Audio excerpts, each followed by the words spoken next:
काही असतात, पण सगळे असत नाहीत. पण ती संधी येतेच. संधी येते, दरवाजावर खटखटते. एकदा, दोनदा, तीनदा, चारदा, 5,000 लाख वेळा खटखटते, कारण त्या संधीला तुमच्या आयुष्यात प्रवेश करायचाच असतो. पण बिचारी एवढ्या वेळा खटखटून जेव्हा तुम्ही दरवाजाच उघडत नाहीत, तेव्हा ती संधी निघून जाते. तेव्हा ती संधी जेव्हा निघून जाते ना, ही काल्पनिक गोष्ट आहे. काल्पनिक गोष्ट आहे. तुम्हाला जाग येते आणि जाग आल्यास कळतं की जे कुणी खटखटत होतं, जे कुणी खटखटत होतं ती संधी होती. हे तुम्हाला कळतं. हे तुम्हाला कळतं. पण मित्रांनो, तुम्हाला सांगू का, जी संधी त्या क्षणाला आलेली असते त्याची एवढी चांगली संधी पण आयुष्यात मिळू शकत नाही. एकदा जर संधीनं पाठ फिरवलं तर तीच संधी पुन्हा तुमच्या आयुष्यात येऊ शकत नाही. कळतं मी काय म्हटलं तर? पुन्हा ती आयुष्यात येऊ शकत नाही. मी ही गोष्ट का सांगितली? ही आहे संधीची गोष्ट. का सांगितली? कारण जशाच तशी गोष्ट मला का आवडते माहिती आहे? या संधीच्या गोष्टीमुळे मी गरीब गरीब गरीब आणि गरीब, एवढ्या वेळा गरीब का म्हटलं तेही सांगेन. एवढ्या गरीब शेतकऱ्याचा Vitthal plastic surgeon doctor Vitthal Lahane झाला, ह्या त्या सगळ्या गोष्टीला ही संधीची गोष्ट कारणीभूत आहे. म्हणून मी गोष्ट सगळ्या मुद्द्यांना मुद्दाम सांगत असतो. कशी कारणीभूत? मी 8वी 9वी आणि 10वी तसं मी पहिली शिकलो नाही. 4थीपर्यंत मी एका शाळेत शिकलो, जिल्हा परिषदच्या. पहिलीला मी शाळेत जाऊ शकलो नाही आमच्या घरच्या अडचणीमुळे. 2रीपासून मी शाळेत जातोय, तेही माझ्या मोठ्या बंधूंनी शाळेत घातलं. जिल्हा परिषद शाळेला 2 हॉल होते, 2 वर्ग होते. एका वर्गात टीचरसाठी जागा होती, दुसऱ्या वर्गामध्ये एक कोपऱ्याला पहिली, दुसरी, तिसरी आणि चौथी, 4 कोपऱ्याला 4 वर्ग होते आमचे. 4थीचा वर्ग एका कोपऱ्यात, दुसरीचा वर्ग एका कोपऱ्यात, तिसरीचा एका, पहिलीचा एकावर. अशा शाळेमध्ये माझी 4थी झाली. आणि त्याच गावामध्ये, म्हणजे माझ्या प्रॉपर गावामध्ये, लातूर जिल्ह्यामध्येच माझं गाव आहे, माकेगाव नावाचं, त्या गावामध्ये आमची 10वी झाली. त्या गावामध्ये कामधेनू विद्यालय माकेगाव या नावाचं एक विद्यालय होतं, 5वी ते 10वी. त्या विद्यालयामध्ये माझी 10वी झाली. मी तुम्हाला सांगत होतो, 8वी 9वी 10वीला मी त्या गावात शिकत होतो. सकाळी शाळा आमची असायची 10 वाजता, शाळा सुटायची 4:30 वाजता. तर सकाळी ना आमचं शेत आमच्या घरापासून 1 किलोमीटर अंतरावरती आहे. सकाळची शाळेच्या अगोदर आम्ही सकाळी शेतात जायचो. 9पर्यंत काम करायचो. जाताना एक धडा वाचून व्हायचा. 9 वाजता शेतातलं काम संपून परत यायचो. येताना एक धडा वाचून व्हायचा. संध्याकाळी 4:30ला शाळा संपली, पुन्हा शेतात जायचो, पुन्हा एक धडा वाचून व्हायचा. येताना अंधार पडलेला असायचा. दररोज 3 धडे वाचून व्हायचे, दररोज. पण घरी आल्यानंतर अभ्यास करायला काहीच नसायचं. मला असं वाटायचं शाळेत जायचं आहे आणि आता होमवर्क नाही करायचं, बाकीचा अभ्यास नाही करायचा, मग शाळेत जायचं कशाला? असं ना, म्हणजे आतून इतका त्रास व्हायचा. बरं, अडचण अशी होती, आमच्या गावात लाईट नव्हती. घरी लाईट असायचा प्रश्नच नाही आहे. बरं, त्याच्या पुढची अडचण अशी होती की आम्ही एवढे गरीब होतो मित्र, आम्ही एवढे गरीब होतो की कंदिलाला किंवा चिमणीला महिनाभर रॉकेल मिळेल एवढे पण पैसे आमच्याकडे नव्हते. आणि अभ्यास तर करायचा. बरं, मी बऱ्यापैकी मोठा होतो. मायनानं जर म्हणाला असतो की अण्णा मला रॉकेल पाहिजे कंदिलाला अभ्यास करण्यासाठी, वडिलांना खूप वाईट वाटलं असतं, माईला खूप वाईट वाटलं असतं. त्यांना दुखवायचं नाही हे पक्क ठरवलं होतं. नाही म्हणजे नाही, काय हो. आणि हे डोक्यामध्ये विचार सुरू असताना काय ट्यूबलाईट पेटली मला माहीत नाही. माझ्या वर्गात एक मित्र होता सावकाराचा. माझ्या वर्गात एक सावकाराचा मुलगा होता. तुम्हाला सावकार कळतं? सावकार म्हणजे ना, खेड्यागावामध्ये एक मोठा माणूस असतो, ज्याच्याकडे जरा 4 पैसे असतात. त्यांच्याकडे एक दुकान होतं, किराणा दुकान होतं. आणि मला हे माहीत होतं, ह्या किराणा दुकानामध्ये किराणाबरोबरच रॉकेल पण मिळतं हे मला माहीत होतं. हे डोक्यात ठेवून मी त्याच्या मुलाला, भारत त्याचं नाव आहे, भारतला जाऊन भेटलो. भारतला म्हटलं, भारत आपण दोघं एकत्र अभ्यास करू. भारत, हो विठ्ठल करू अभ्यास. तो हो म्हटला. भारत तिथंच सोडला आणि पळत दुकानात गेलो. दुकानात भारतचे वडील भेटले होते, नागांना. नागांनाकडे गेलो, नागांनासमोर बसलो. नागांनाला म्हटलं, नागांना काय विठ्ठल, मी आणि भारत एकत्र अभ्यास करतो. नागांना, हो मुलांना करा अभ्यास. कुठल्याही बापाला लेकराने अभ्यास करतो म्हटल्यास, कुठल्याही माईला लेकराने अभ्यास करतो म्हटल्यास काय आनंद होतो. मलाही माहिती आहे ना, तर मी पण बाप आहे. तसा नागांना आमचा आनंद झाला, प्रचंड आनंद झाला. हां, करा पूर्व अभ्यास, काय अडचण आहे. मी अगदी प्रयत्न करून सांगण्याचा प्रयत्न केला. नागांना, अडचण काय नाही, आम्हाला ना दररोज एक कंदीलभर रॉकेल देत जा. नागांनाचे डोळेच भरले. नागांना क्षणभर काहीच कळलं. नागाने एकदम जवळ बोलवून घेऊन असं कुरळून, अरे किती छान आहेस विठ्ठल तू. पुराणो, एक कंदील नाही, तुम्हाला मी 2 कंदील रॉकेल देतो, अभ्यास करा. माझ्या आयुष्यातला सगळ्यात चांगला दिवस. तुम्हाला काय सांगू पुराणो, इतका आनंद झाला ना, इतक्या एवढ्या मारत घरी गेलो ना, बाप रे बाप, जिंदगीतले सगळे प्रॉब्लेम सॉल्व्ह झाले. म्हणजे इतका खुश ना, पुन्हा आयुष्यात एवढा खुश मी कधीच नाही झालो. इतका खुश झालो म्हणजे शब्दात नाही सांगू शकत. उड्या मारत घरी गेलो, अभ्यास सुरू झाला मस्तपैकी. कंदिलाच्या चुलीतल्या राखेला कंदिलाचा फुगा उजळायचा, घेऊन जायचा नागानं दुकानात, कंदीलभर राखेल घेऊन यायचो, घरी मस्त अभ्यासाला लागायचो. माझी माय सगळ्याच आया काम करतात, कष्ट करतात. माझी माय जरा जास्तच कष्ट करणारी आई आहे. मी तुम्हाला संदेश गोष्ट सांगतो. माझी माय दिवसभर सतत काम करते, राबते. संध्याकाळी चुलीत घालण्यासाठी गोऱ्या ओले लाकडं काहीतरी घेऊन येणार, स्वयंपाक करणार, शेतात पाठवणार, आम्हाला खाऊ घालणार. जे काय उरलं थोडंसं ते खाणार, शिळपाकं चटणी भाकरी खाऊन झोपून जाणार. माझ्या मायला मध्येच जाग यायची. एवढंसं घर पत्र्याचं, त्या कोपऱ्याला आम्ही बसलेला असायचो. माझी माय उठली, तिला कळायचं की त्या कोपऱ्यात कंदील सुरू आहे, म्हणजे हे पोरं जागे आहेत. तिला मध्येच बाथरूमसाठी वगैरे जाग यायची. ते मध्येच उठली की विठ्ठल झोपा माय, आता खूप उशीर झाला. घड्याळ कोणाकडे असा विषयच नाही, घड्याळ खूप मोठा विषय. तिला असं वाटायचं की मी झोपून उठले म्हणजे तो उशीर झाला आहे. माय म्हणायची झोपा, बस झाला होता अभ्यास. माझा एक सगळ्या मुलांना प्रश्न आहे, प्रामाणिकपणे हात वर करून सांगा, किती जणांचे आईवडील दररोज अभ्यास बस झाला असं म्हणतात? प्रामाणिकपणे वर हात करा, बस झाला अभ्यास, झोप आता. ठीक आहे, पण तुम्ही आज माझ्यासोबत आहात आणि आज तुम्ही उडान घेतली आहे, तुम्ही माझ्यासोबत चाललात, बरोबर आहे. आजपासून आत्तापासून आयुष्यात एकदाही वडिलांनी नाहीनं अभ्यास कर म्हणायची गरज नाही पडली पाहिजे. कारण अभ्यास हा आपल्यासाठी करायचा असतो. अभ्यास करून आपण मोठे होत असतो आणि आपण मोठे झाल्यास आई वडील इनडायरेक्ट आपोआप मोठे होत असतात. म्हणून अभ्यास आई वडिलांसाठी नाही, अभ्यास आपल्यासाठी करायचा असतो. आपण मोठे झाल्यानंतर आई वडील काय मोठा, तुम्हाला मी काय सांगू आता. माझ्या माईला बापाला तुम्ही कधी भेटायला पाहिजे. न शिकलेले आई वडील किती मोठे होऊ शकतात हे जगातलं एकमेव उदाहरण असेल. अनएज्युकेटेड पॅरेंट किती मोठे होऊ शकतात हे जगातलं एकमेव उदाहरण असेल, तेवढे मोठे आहेत. म्हणून माय आणि बाप हे तुमच्या कर्तृत्वानं मोठे होत असतात. हे कर्तृत्व करण्यासाठी अभ्यास करायचा असतो. म्हणून आजपासून एकदाही तुमच्या आयुष्यामध्ये मायनं बापाने अभ्यास कर म्हणायची गरज नाही पडली पाहिजे. हा झाला माझा विषय. माझ्या पण लेकराला एकदाही अभ्यास कर म्हणायची गरज पडली नाही मित्र. दररोज आजही त्याच्याशी मी 40 मिनिटं दररोज बोलतो. तो पुण्यात आहे, मी लातूरमध्ये आहे, पण 40 मिनिटातले 2 मिनिटं त्याला फक्त झोप म्हणून सांगतो. आता अभ्यास बस झाला, दररोज सांगतो, दररोज. 3 वर्ष झालं तुला, 2 वर्ष झालं गेल्या पुण्यामध्ये आहे, 2 वर्ष दर दिवस मी त्याला अभ्यास करू नको सांगतो. मलाही तुम्ही पॉईंट घ्या मुलांनो, त्याचं काही कारण आहे. त्यातून तुम्ही मोठे होणार आहात. तुम्ही मोठे झाल्यानंतर जी मजा आहे ना, तुम्हाला कसं सांगू मी आता. तुम्ही जेव्हा मोठे होता ना, तेव्हा माईला बापाला काय आनंद होतो ना, मी शब्दात नाही सांगू शकत. मी कसा फॉर्ममध्ये सांगतो, आता माझा मुलगा येऊ करतो, टिव करतो, असे उद्या तुमच्या आईवडील सांगतील. त्यासाठी तुम्ही मोठे व्हायची खूप जास्त गरज आहे. आणि मग आमची माय झोपली बाथरूमला जाऊन, तिथपर्यंत आम्ही थोडी वाद कमी करायचो. माय झोपली पुन्हा आमची वाद वाढवायची, कंदिलाचा अभ्यास सुरू. आमचा अभ्यास संपवायचा, पुन्हा पहाटे उठून पुढचा अभ्यास करायचा. 10वीची एक्झाम झाली. आम्ही 10वीला सगळे म्हणून 118 विद्यार्थी होतो.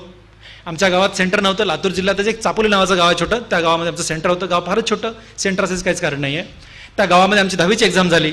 118 विद्यार्थी आम्ही 10वीला होतो. त्यात प्रॉपर माझ्या माकेगावचे आम्ही 10 जण होतो.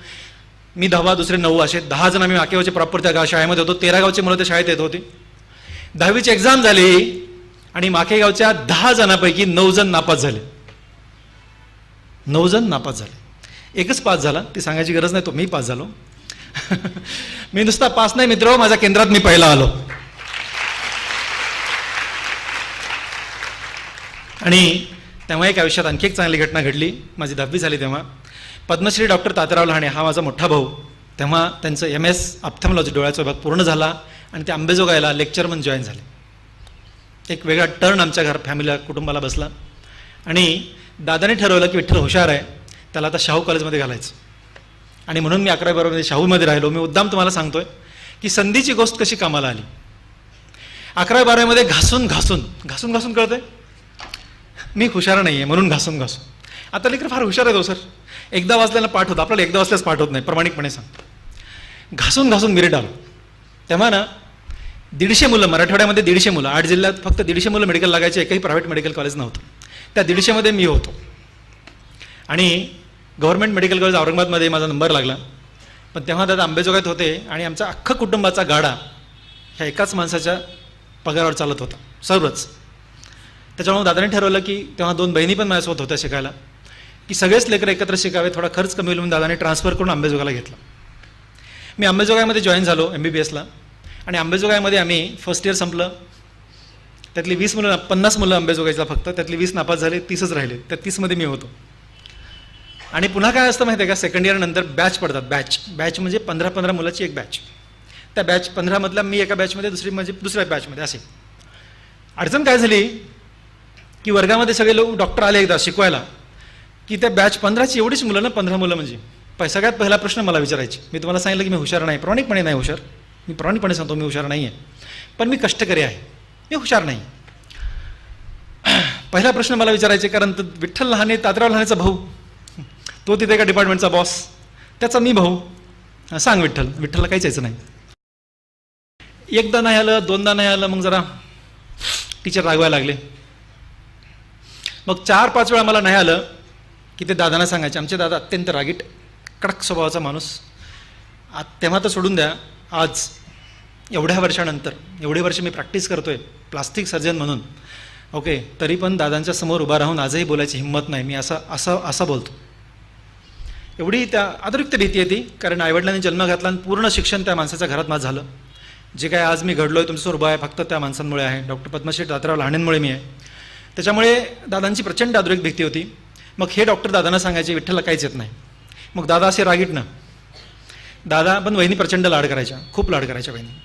मग वहिनीकडे दादांचं तक्रार जायची की तुझ्या लाडक्याला सांग, त्याला काहीच येत नाही. आमच्या वहिनीनं घरामध्ये शांतता कशी राहिली हे खूप बघायच्या.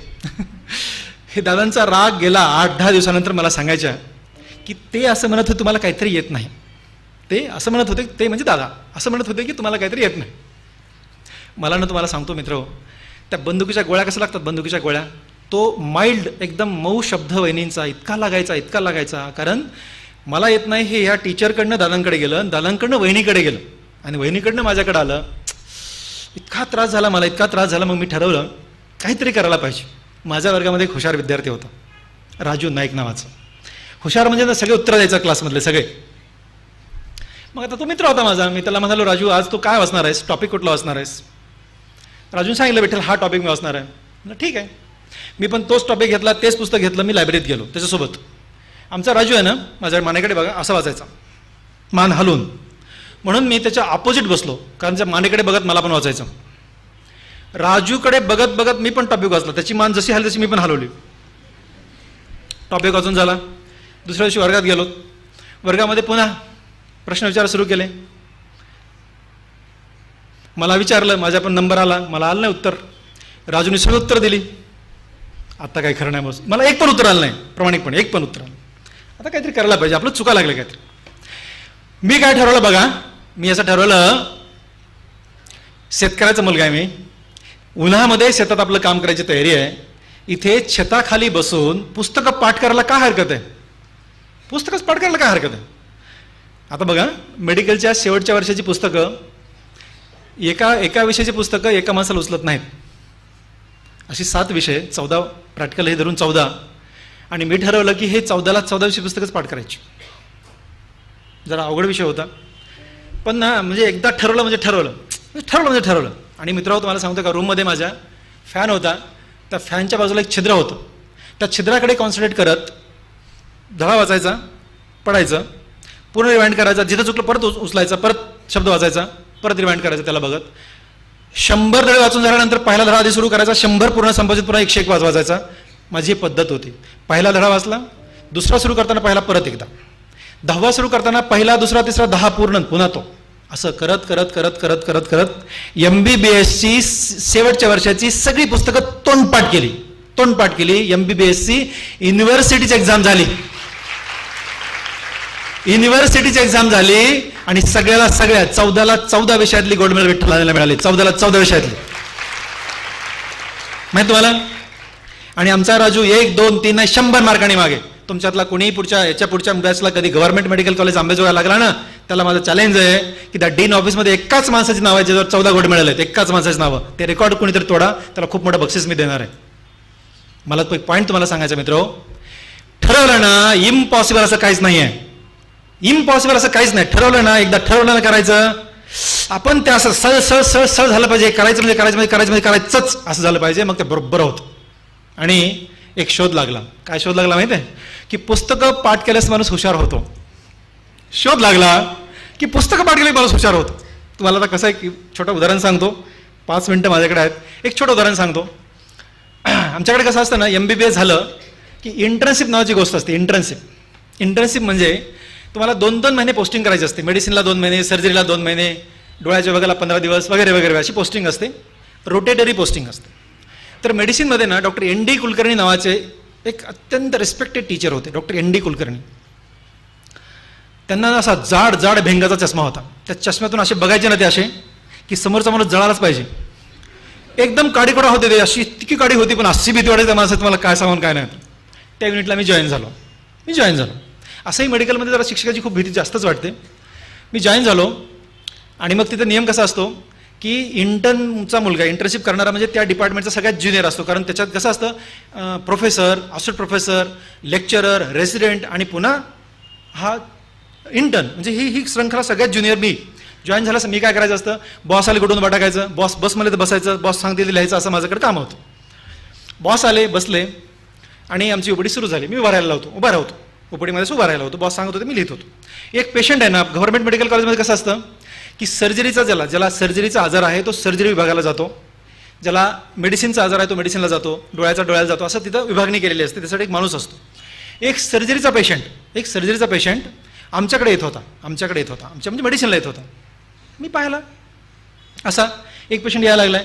मला ना राहवलं नाही. मी काय म्हणालो, आधीच आमच्याकडे खूप गर्दी होती, मी काय म्हणालो, बॉस बसलेले होते, मी म्हणालो, सर हा सर्जरीचा पेशंट आपल्याकडे कशाला येतोय, असं बोलून गेलो. ॲक्च्युली ज्युनियर माणसांनी बोलायचं नसते, मला माहितीच नाही. आमची सगळी सिनियर पोरं म्हणजे रेसिडेंट डॉक्टर मला म्हणाले, विठ्ठल कसं काय बोलला असतो, चुप. मी एक शब्द बोललो नाही. आपलं चुकलं. म्हणजे त्या सरांनी पुन्हा माझ्याकडे चष्म्यात असं जोरात पाहिलं. मी गप्प बसलो शांतीनं. बघा, तो पेशंट आला, टेबलवर घेतला, सरांनी पाहिलं, सगळं तपासून पाहिलं. पुन्हा सरांनी चष्म्यातून माझ्याकडे पाहिलं. मी आपला असा झालो आणि मला म्हणाल, विठ्ठल तुला कसं कळलं, तेही दररोजात कसं कळलं तुला की हा पेशंट मेडिसिनचा नाही, हा सर्जरीचा आहे? कारण सरांनी पाहिल्यास त्याला अपेंडिक्स निघालं होतं. मी म्हणलं, सर अहो त्यानं कमरेला असा हात लावला होता उजव्या ह्याच्यामध्ये इथं, आणि असा लंगडत चलत होता. मला पुस्तक तोंडपाठ आहे ना, त्याच्यावर मला आधीच कळलं की हा पेशंट सर्जरीचा मेडिसिनचा नाही आहे. पुस्तकची लाईन पाठ आहे मित्र, लाईन. काय म्हटलं मी, पुस्तकं पाठ केल्यास माणूस हुशार होतो. हा शोध लागला. हा शोध इथपर्यंत नाही संपला मित्र, इथपर्यंत नाही संपला. आज जसा इथं उपस्थित आहे ना, तसा असा खूप कमी देश असतील ज्या देशात मी गेलो नाही. आता एवढ्या देशभरात जातो, दरवर्षी किती देशात जातो याची गणना नाही आहे. आणि प्रत्येक देशामध्ये विठ्ठल लहानेला फॅकल्टी म्हणून बोलवतात. फॅकल्टी हा शब्द ऐकायला खूप अडचण जाते, कारण आमच्या विषयाचा फॅकल्टी होण्यासाठी 70 वर्ष वय लागतं. माझ्या 35व्या वर्षापासून फॅकल्टीमध्ये जातो, माझ्या वयाच्या 35व्या वर्षापासून फॅकल्टीमध्ये जातो मी. आणि इंटरनॅशनल फॅकल्टी हा शब्द असा असतो माहिती आहे का, इंटरनॅशनल फॅकल्टी म्हणजे एका देशातून दुसऱ्या देशात एका माणसाला बोलवायचं आहे, कारण तो इथं बसलेल्या प्लास्टिक सर्जनला काहीतरी नवीन ज्ञान देणार आहे. त्याला खूप बाप लागतं. आणि तिथं मी जातो आणि लोक मला बोलवतात. का माहिती आहे की डॉक्टर विठ्ठल लहाने फार हुशार डॉक्टर आहे. कोणी मी कशाला सांगू हुशार आहे का नाही, आता सिद्ध झालं ना, हुशार आहे. आता मी कुणाला सांगत नाही हुशार नाही, तुम्हाला उगी सांगितलं. मला पॉईंट सांगायचा मित्र की पुस्तकं पाठ करायचं मला हुशार होतो. त्याचा पुढचा विषय तुम्हाला सांगतो. मी तुम्हाला बोलत होतो की माझ्या ओपीडीमध्ये मी एकदाच असे 20 पेशंट घेतो. माझ्याकडे CCTV आहे बाजूला बसलेला माझ्यासमोर. मी त्या CCTVमध्ये पेशंटची एंट्री होताना वगैरे 1-1 सेकंद 2-2 3-3 सेकंद बघत असतो.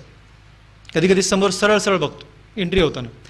3 सेकंदात मला कळतं ह्या पेशंटला काय झालंय. 3 सेकंदात मी त्या पेशंटला तपासतो, त्याला स्टेथो लावतो, त्याला त्याची नाडी बघतो. कारण पेशंट म्हणायचा डॉक्टर विठ्ठलाने हात पण लावला नाही, म्हणून त्याचं समाधानासाठी सर्व करतो.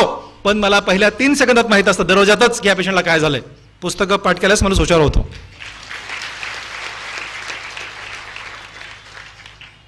म्हणून एखादा विषय येत नाही ना, तोंड पाठ करायचा. येत नाही म्हणजे काय, येत नाही काय मोठी गोष्ट. एक मुलगी सांगत होती, एक मुलगा सांगत होता की 10वीची पुस्तकं लहान असतात, 12वीची पुस्तकं मोठी असतात, MBBS पुस्तकं त्याच्यावर मोठी असतात. रे पुस्तकं मोठी होणारच आहेत, कारण तुम्ही मोठे होताय ना, त्याप्रमाणे सिलेबस असतो. तुम्ही मोठे होताय, पुस्तकं मोठे होणार आहेत. आणि अभ्यास करायचे ना, एन्जॉयमेंट करायचा. अभ्यास एन्जॉयमेंट माहिती आहे का, मी अभ्यास एन्जॉयमेंट करायचो. मी आता ओपीडी एन्जॉयमेंट काढतो, ऑपरेशन एन्जॉयमेंट करतो, तुमच्याशी बोलतो एन्जॉयमेंट बोलतोय. You enjoy your life and then you enjoy really your life. ही लाईफ एन्जॉय करता आलं पाहिजे माहिती आहे का. उगीच झालं, टिवून झालं, मी आजारीच पडले, येऊन झालं, मला हेच नव्हतं, मला तेच नव्हतं, मला असं लोकांचा प्रचंड राग येतो. कुठल्याही परिस्थितीवर मात करून माणसाला मोठं होता येतं, पण हे आपण ठरवायचं असतं. ओके, परिस्थिती कधी मॅटर करत नसते मित्र, कधीच मॅटर करत नसते. हे आमचं MBBS संपलं. MBS असतं 5.5 वर्षाचं, त्याच्यानंतर एक एक्झाम असते कॉलेज ऑलरेडी एंट्रन्स एक्झाम. ती एंट्रन्स दिल्यानंतर 1 वर्ष द्यावं लागतं. हे झालं 6.5 वर्ष.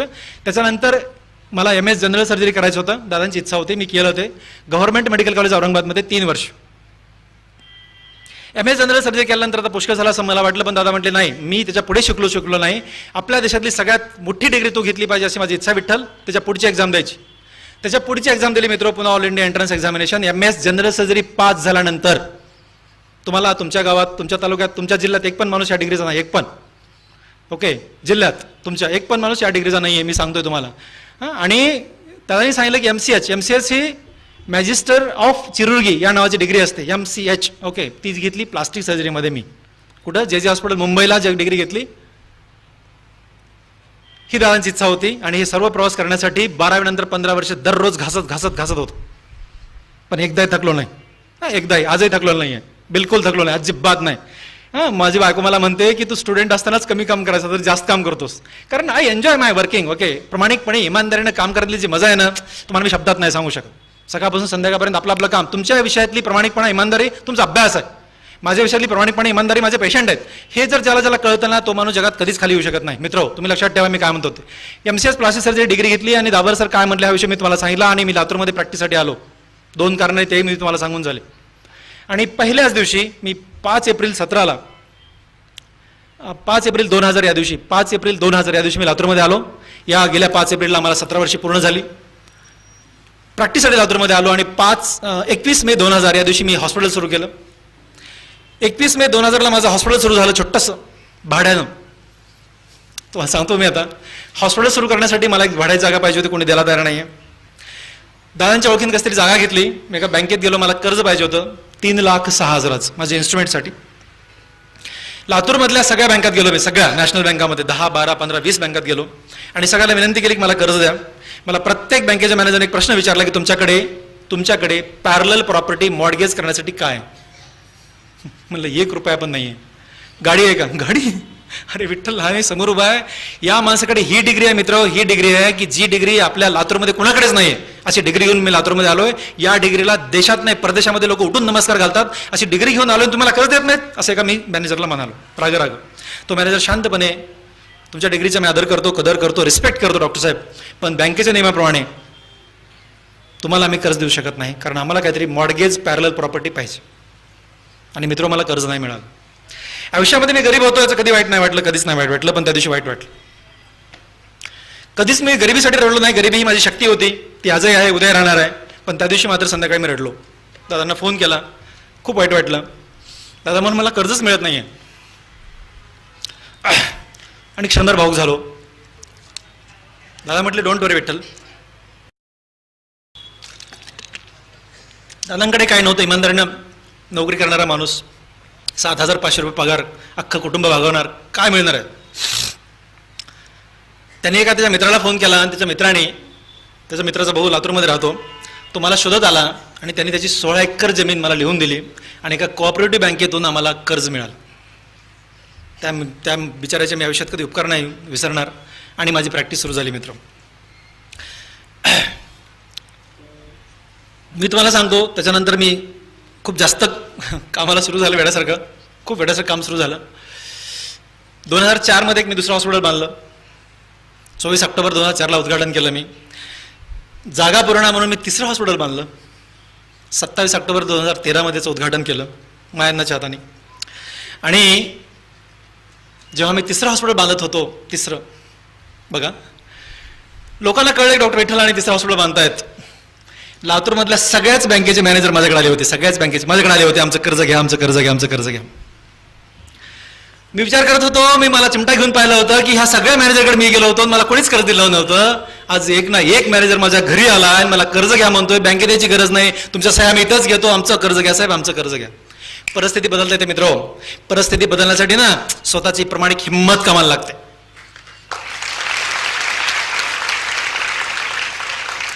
उद्घाटन केलं 21 मे 2000 आणि पहिल्याच दिवशी मी 22 मेला 3 ऑपरेशन केले. आता तुम्हाला मी काय सांगू की दररोज मी किती सर्जरी करतो. दररोज साधारणपणे मी 10 ते 13 सर्जरी करतो, तरी सुद्धा 300 सर्जरी वेटिंगवर असतात, 300 सर्जरी वेटिंगवर असतात. आज कुणी आला तर त्याला त्याचा नंबर 301 302 असा लागतो. 40 दिवस मी त्याला अपॉइंटमेंट देऊ शकत नाही, असं काम वेळासारखं सुरू झालं.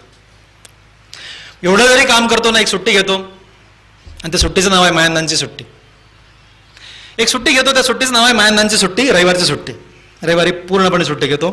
त्या दिवशी सकाळपासून संध्याकाळपर्यंत काहीच करत नाही. माईच्या मांडीवर झोपणे, बापाच्या मांडीवर झोपणे, त्यांचे पाय दाबून देणे, त्यांच्याकडनं डोक्याला तेल लावून घेणे, त्यांच्यासोबतच जेवणे, त्यांच्यासोबतच दिवस घालणे, दुसरं काहीच न करणे.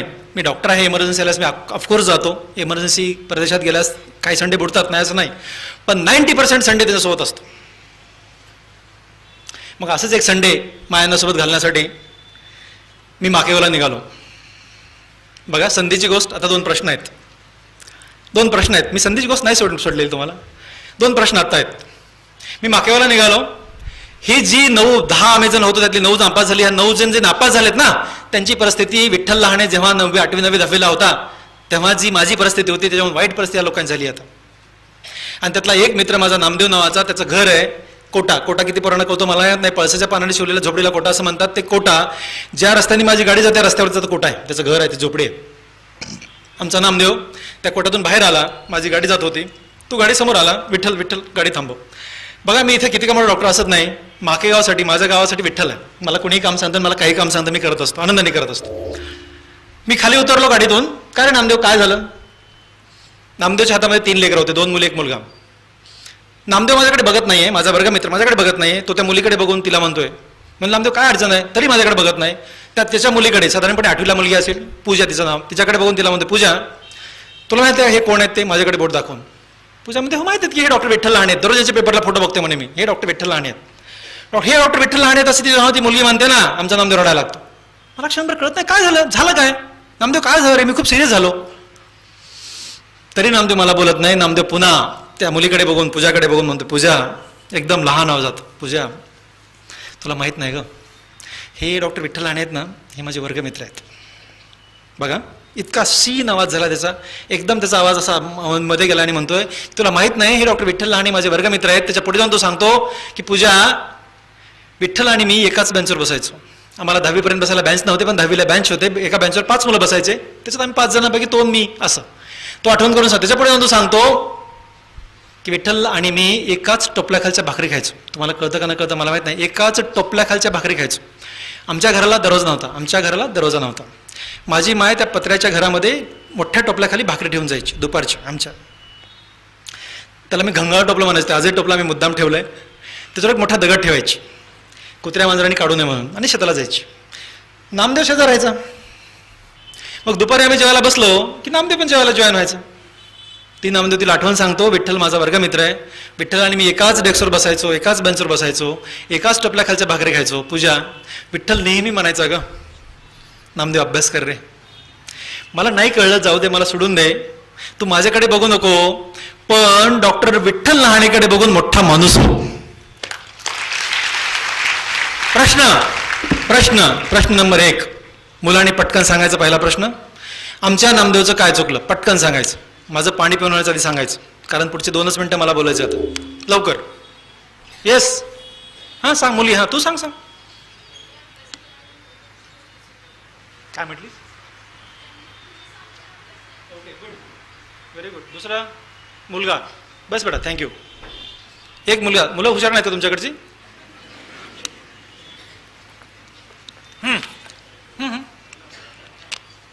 कोण सांगताय? Yes come on. वर कोणी सांगताय? हां सांग. Good, this is good answer. मला एक मुलगा पाहिजे. हां सांग.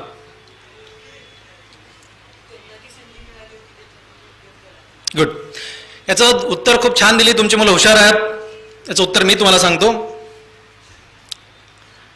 शिक्षण ही आयुष्यातली संधी असते. बारकाईने ऐकून घ्यायचं. शिक्षण ही आयुष्यातली संधी असते. शिक्षणाने माणूस मोठा होतो, आणि शिक्षणाने माणूस एवढा मोठा होतो, तो जिवंत असताना आणि जीवन नसतानाही तो चिरकाल मोठाच राहतो. हे फक्त शिक्षणाने शक्य आहे. ही संधी, शिक्षण ही संधी जशी माझ्या दरवाजावर खटखटत होती, तशी आमच्या नामदेवच्या पण दरवाजावर खटखटत होती दररोज. ती संधी मी अलर्ट होतो, जागरूक होतो, तत्पर होतो, म्हणून दरवाजा उघडला, आत्मसात केली आणि आयुष्याचं सोनं करून घेतलं त्या संधीचं. सध्या तुमच्या सगळ्यांच्या दरवाजावर सध्या दररोज ती संधी खटखटत आहे. तुम्ही तत्पर राहा, अलर्ट राहा आणि तुमच्या ह्या संधीचं आयुष्यात शिक्षण ह्या संधीचं सोनं करून घ्या, हा माझा तुम्हाला सल्ला आहे. बऱ्याच वेळा काय होतं, पालकांची एक अवस्था असते. पालकं मला भेटतात, लहाने साहेब तुम्हाला माहित नाही हो, तुमचा काळ वेगळा होता, आमच्या लेकरांचा काळ वेगळा आहे, या काळात खूप कॉम्पिटिशन आहे, तुमच्या काळात कमी कॉम्पिटिशन होती. तुम्हाला कोणी सांगितलं आमच्या काळात कॉम्पिटिशन होती म्हणून? पालकांना प्रश्न आहे माझा. माझ्या काळात कॉम्पिटिशन होती, तुमच्या काळात कॉम्पिटिशन होती, या काळात कॉम्पिटिशन आहे आणि याच्या पुढच्या काळात पण कॉम्पिटिशन राहणारच आहे. पण या कॉम्पिटिशनमध्ये कसं टिकायचं हे आपण ठरवायचं असतं. तेव्हा किती पोरांना कोंबडीचं पिल्लू अंड्यातून कसं निघतं बाहेर माहिती आहे का? हातवर करा बरं, काय करावं होतं. मी जरा शेतकऱ्याचा वर्ग आहे, मला कॉम्प्युटरच्या गोष्टी नाही सांगता येणार, पण मला शेतातल्या सगळ्या शेळ्या मेंढ्या कोंबड्याच्या गोष्टी सांगता येतात. त्यातली एक तुम्हाला गोष्ट सांगतो. एक कोंबडी अंडी घालत असते. अंडी घालून झालं ना, तिला खूड झालं असं म्हणतात. ती अंडी शेतकरी ती अंडे जमा करतो आणि ती कोंबडीला त्या अंड्यावर बसवतो, ती अंडी घोळते. तिची घोळण्याची एक प्रक्रिया असते. ती प्रक्रिया पूर्ण झाली की ते अंडे परिपक्व होतात आणि त्यातून ती पिल्लं बाहेर निघतात. ते पिल्लं जेव्हा बाहेर निघतात, आता आत परिपक्व झालेली पिल्लं जेव्हा बाहेर निघतात ना, ते कसं माहित आहे, पिल्लाला जेव्हा बाहेर निघायचं असतं ते पिल्लू आतून अशा टोचा मारतं. आतून जेव्हा टोचा मारतं ना पिल्लू, किती वेळ मारतं टोचा माहित आहे? एकदम पातळ कव्हर फोडण्यासाठी त्या पिल्लाला, परिपक्व पिल्लाला आतून ठोचा मारत 72 तास, कधी 48 तास ते 72 तास, 2 ते 3 दिवस आतून टोचा मारावं लागतात. तेव्हा कुठे ते वरचं पातळ कव्हर फुटतात, मग त्या पिल्लाला बाहेर यावं लागतं. आजकालचा एक आळशी माणूस, आजकालच्या माणसांना काय वाटतं माहित आहे? एकदम कमी काम करावं आणि देवाने भरभरून द्यावं. पोरांना पण काय वाटतं माहिती आहे? पोरांना एकदम कमी अभ्यास करावा आणि देवाने भरपूर मार्क द्यावेत. असं होत नाही मित्र, असं होत नसतं. पण आजकाल लोकांना त्याच्या पुढे गेलेत लोक, माहिती आहे का तुम्हाला? काहीच काम करू नये, फक्त आ करावं आणि देवाने आपोआप मध्ये घालावं. आता काय करावं? काम नको पण सगळं मिळालं पाहिजे. पण तुम्हाला सांगू का मी, कष्टाविना जे मिळतं ना त्याच्यावर वाईट काहीच नाही. पण कष्टाने आणि प्रामाणिकपणाने जे मिळतं ना त्याच्यावर जगात चांगलं काहीच नाही. म्हणजे हे जर तुम्हाला कळलं ना मित्र, तुम्ही काय सांगा, काय एन्जॉय करता लाईफ. म्हणजे जे कष्टाने मिळतं ना त्यातला, मी जेव्हा पहिली सायकल घेतली होती ना, रात्रभर झोपलो नव्हतो, कारण माझ्या कष्टाची, माझ्या इमानदारीची, माझ्या घामाची मी सायकल घेऊ शकलो होतो.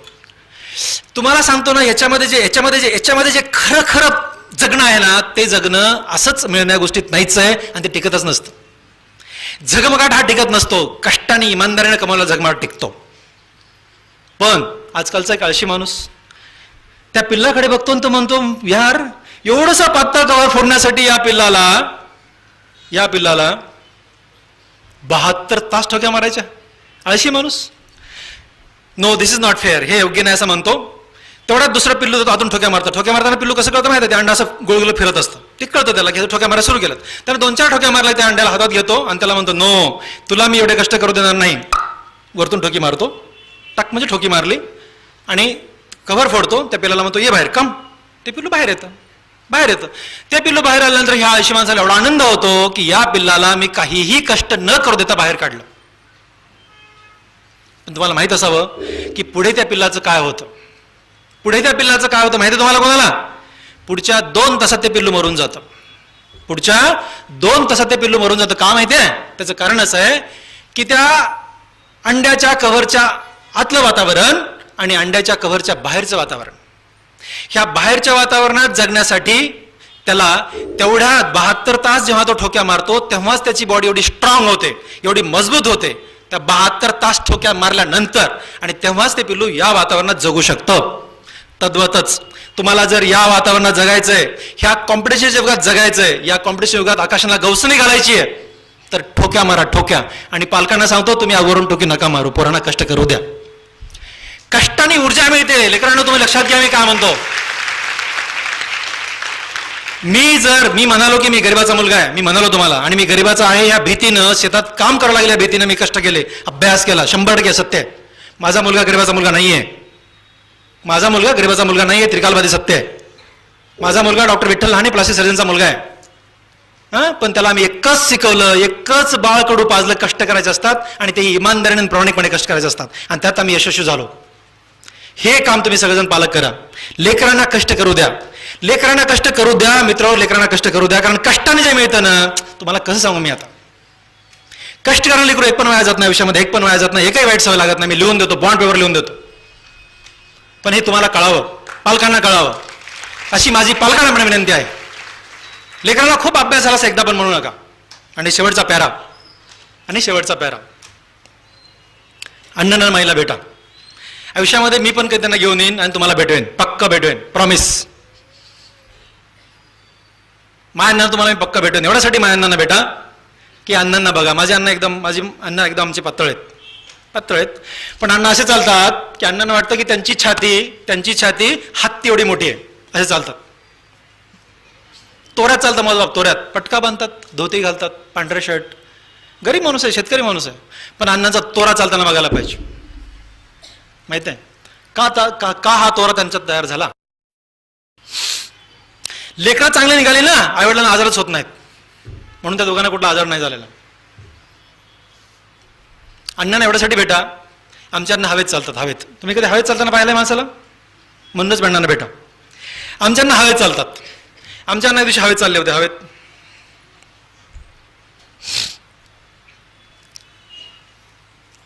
मी उपडीत बसलो होतो, अण्णा हवेत चालले होते. मी अण्णाकडे बघितलं की अण्णा असे हवेत चाललेत. अण्णा म्हणलं अण्णा म्हणले का रे? अण्णा म्हणलं तुम्ही पडाल हो. अण्णा म्हणले का? अण्णा म्हणलं तुम्ही हवेत चालायला लागले, तुम्ही पडाल. बघा अण्णांनी काय उत्तर दिले, प्रत्येक बापाने उत्तर द्यावं. अण्णा काय म्हणाले बघा, अण्णा काय म्हणाले बघा. अण्णा काय म्हणाले? अण्णा म्हणाले असे माझ्याकडे बघत, छाती पुढे काढून, तुला माहिती आहे का मी कोण आहे? मी एकदम परेशान, माझा बाप, मला काय कळत ना क्षणभर. अण्णा म्हणाले तुला माहिती आहे का मी कोण आहे? बापरे, माझी नजरा सगळ्या अण्णांच्या चेहऱ्याकडे लागल्या. अण्णा पुढे काय म्हणणार? अण्णा म्हणाले तुला माहिती आहे का मी कोण आहे? मी पद्मश्री डॉक्टर तात्याराव लहाने आणि हा प्लास्टिक सर्जन डॉक्टर विठ्ठल लहानेचा बाप आहे म्हणे. मी कसा पडतो? बापाला आणि माईला हवेत चालण्याशी तुमच्यामध्ये बरोबर, तुमच्यामध्ये तुम्हाला कळलंच नाहीये. तुम्हाला जेव्हा कळेल ना काय मजा, तुम्हाला काय सांगू मी आता. आणि म्हणून त्यांना भेटा तुम्ही, त्यांचा तोरा बघा, त्यांचा रुबाब बघा. आणि म्हणून मला म्हणाला होतो मी की न शिकलेल्या आवडी सुद्धा ह्या देशातले, ह्या जगातले सगळ्यात मोठे आवडी होऊ शकतात. आणि म्हणून तुम्ही अभ्यास करा. आणि अभ्यास करताना मागे बघायचं नसतं. अभ्यास करताना इकडे बघायचं नाही, तिकडे बघायचं नाही, एकच म्हणजे एकच. आणि अभ्यास हा एन्जॉयमेंट करायचा असतो. गायडन्स महत्वाचं आहे, टीचर महत्वाचे आहे, त्यात काही शंका नाही आहे. पण आपले एफर्ट्स हे सगळ्यात जास्त महत्वाचे आहेत. म्हणून असे एफर्ट लावा, असे एफर्ट लावा की पांढरे सरांना त्यांच्या सगळ्या टीमला वाटलं पाहिजे की आमचे विद्यार्थी आहेत. आईवडिलांना वाटलं पाहिजे ही माझी मुलगी आहे, हा माझा मुलगा आहे. वाईकरांना वाटलं पाहिजे की आमच्या वाईचे लेकरं आहेत. सातारा जिल्ह्याला वाटलं पाहिजे की सातारा जिल्ह्याचे लेकरं आहेत. महाराष्ट्राच्या बाहेर असं वाटलं पाहिजे की आमच्या महाराष्ट्राचे आहेत. आणि जेव्हा तुम्ही देशाच्या बाहेर जाल ना, तेव्हा भारत देशाला वाटलं पाहिजे की आमचे भारतीय आहेत.